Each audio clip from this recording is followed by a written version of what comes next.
The first thing I do as a clinician, if someone comes to me and says they're depressed, is ask myself a question.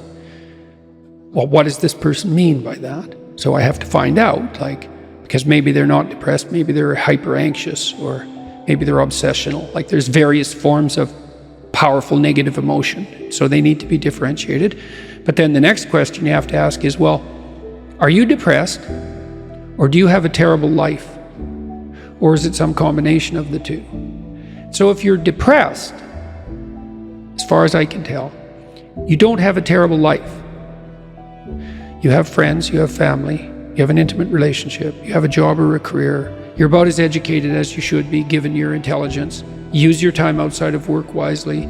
You're not beholden to alcohol or other temptations. You're engaged in the community in some fundamental sense, and all that's working. Now, if you have all that and you're feeling really awful, you're either ill or you're depressed. And so then sometimes there's a biochemical route to that, treatment of that. My experience has been as a clinician is if you're depressed, but you have a life and you take an antidepressant, it will probably help you a lot. Now, maybe you're not depressed, exactly. You just have a terrible life. What does that look like? You have no relationship. Your family's a mess. You've got no friends. You've got no plan. You've got no job. You use your time outside of work not only badly, but destructively. You have a drug or alcohol habit or some other vice, pornography addiction. You are completely unengaged in the surrounding community. You have no scaffolding whatsoever to support you in your current mode of being or you move forward. And then, as a therapist, well, you do two things. Well, if it's depression per se, well, like I said, there's sometimes a biochemical route, a nutritional route. There's ways that can be addressed. It's probably physiological if you're, at least in part, if you're depressed but you have an okay life. Sometimes it's conceptual. You can turn to dreams, sometimes to help people, because dreams contain the seeds of the potential future. And if your person is a real good dreamer and you can analyze dreams, that can be really helpful. But that seems to be only true for more creative people. And for the people who just have a terrible life, it's like, okay, you have a terrible life. Well, let's pick a front. How about you need a friend, like one sort of friend. Do you know how to shake hands and introduce yourself? I'll have the person show me. So let's do it for a sec. So it's like this. Hi, I'm Jordan. Right? And people don't know how to do that. And then they can't even get the ball rolling. For the listener, Jordan just gave me a firm handshake. Yeah, as opposed to a dead fish. And there's these elementary social skills that hypothetically, if you were well cared for, you learned when you were like 3. Yeah. And sometimes I had lots of clients to whom no one ever paid any attention. And they needed like 10,000 hours of attention. And some of that was just listening, because they had 10,000 hours of conversations they never had with anyone, and they were all tangled up in their head.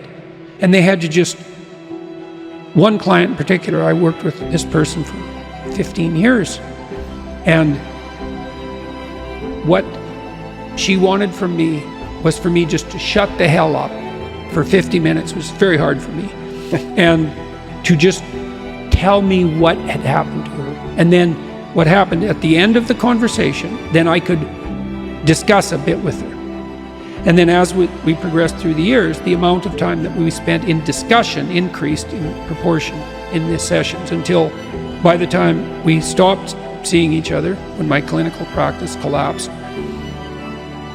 we were talking about 80% of the time. But she had never been attended to properly, ever. And so she was an uncarved block in the Taoist sense, right? She hadn't been subjected to those flaming swords that separated the wheat from the chaff. And so you can do that in therapy. If you're listening and you're depressed, I would say, if you can't find a therapist, and that's getting harder and harder, because it's actually become illegal to be a therapist now, because you have to agree with your clients, which is a terrible thing to do with them, just like it's terrible just to arbitrarily oppose them.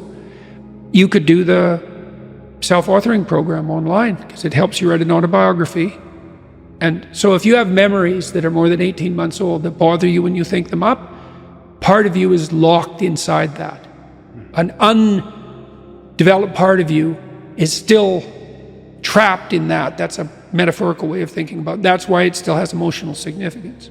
So you can write about your past experiences, but I would say wait for at least 18 months if something bad has happened to you, because otherwise you just hurt yourself again by encountering it. You can bring yourself up to date with an autobiography. There's an analysis of faults and virtues, that's the present authoring, and then there's a guided writing exercise that helps you make a future plan. That's young men who do that could go to college. Young men who do that, 90 minutes, just the future authoring, 90 minutes. They're 50% less likely to drop out. That's all it takes. So sometimes depression is this heavy cloud that makes it hard to even make a single step towards it. Or you said isolate, make a friend. Oh man, sometimes The first step is extremely difficult. Oh my God, sometimes it's way worse than that. Like I had clients who were so depressed they literally couldn't get out of bed. So what's their first step? It's like, can you sit up once today? No. Can you prop yourself up on your elbows once today? Like you scale back the dragon till you find one that's conquerable, that moves you forward. There's a rubric for life. Scale back the dragons till you find one conquerable, and it'll give you a little bit of gold, commensurate with the struggle. But the plus side of that, because you think that, God, that's depressing. You mean I have to start by sitting up? Well, you do if you can't sit up. But the plus side of that is it's the Pareto distribution issue, is that aggregates exponentially increase. And failures do too, by the way, but aggregates exponentially increase. So once you start the ball rolling, it can get zipping along pretty good. This person that I talked about was incapable of sitting with me in a cafe when we first met, just talking, even though I was her therapist. But by the end, she was doing stand-up comedy. So, it took years, but still, most people won't do stand-up comedy. That's quite the bloody achievement. She would read her poetry on stage too. So for someone who was petrified into paralysis by social anxiety and who had to start very small, it was a hell of an accomplishment.